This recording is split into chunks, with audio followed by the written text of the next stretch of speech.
नदियां उत्तर और दक्षिण 24 परगना। ठीक है, ये स्थल है। ये कहा जाता है विश्व में जापान का जो टोक्यो प्रीफेक्चर है उसके बाद ये सबसे जनबहुल क्षेत्र है, सबसे ज्यादा पॉपुलेशन डेंसिटी है यहाँ पे। ओवरऑल अगर स्टेट्स में, राज्यों में देखें तो बिहार सबसे ज्यादा जनबहुल है, लेकिन ये जो क्षेत्र है सीमांतीय और गांगेय क्षेत्र बंगाल का, जिसको डेल्टा भी कहते हैं, यहाँ पे सबसे ज्यादा पॉपुलेशन डेंसिटी है भारतवर्ष में। बंगाल में अनएम्प्लॉयमेंट रेट जो है इस वक्त जो 22 मुख्य राज्य हैं उसमें से सबसे कम है अनएम्प्लॉयमेंट रेट, और उसको 40% अनएम्प्लॉयमेंट रेट यानी परसेंटेज औसत दर कम हुआ है पिछले 10 साल में। पर ये जो है ये उस सत्य को छुपाती है, ये एक सत्य दूसरे सत्य को छुपाती है कि अनएम्प्लॉयमेंट रेट कम क्यों है। क्योंकि ज्यादातर जो युवा होते हैं इस राज्य में नौकरी की अवस्था या नए उद्योगों की अवस्था उतनी अच्छी नहीं है, तो जो मिलता नहीं है उसके खोज में बाहर जाते हैं लोग। माइग्रेंट लेबर है और या फिर पढ़े लिखे migrant labour, in fact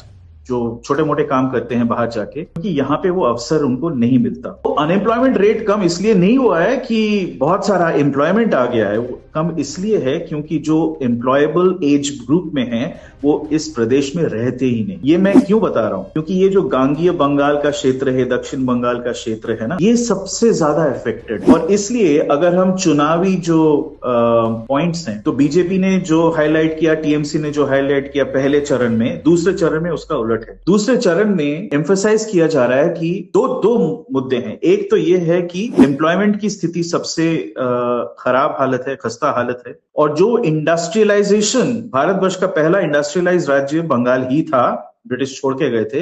D industrialisation भी यहाँ पे सबसे अधिक हुआ है, तो उसके चलते ये जो दक्षिण बंगाल का क्षेत्र है ये सबसे ज्यादा अफेक्टेड है। अमित शाह ने अपने स्पीच में उन्होंने कहा कि 7,000 उद्योग छोड़ के गए हैं बंगाल।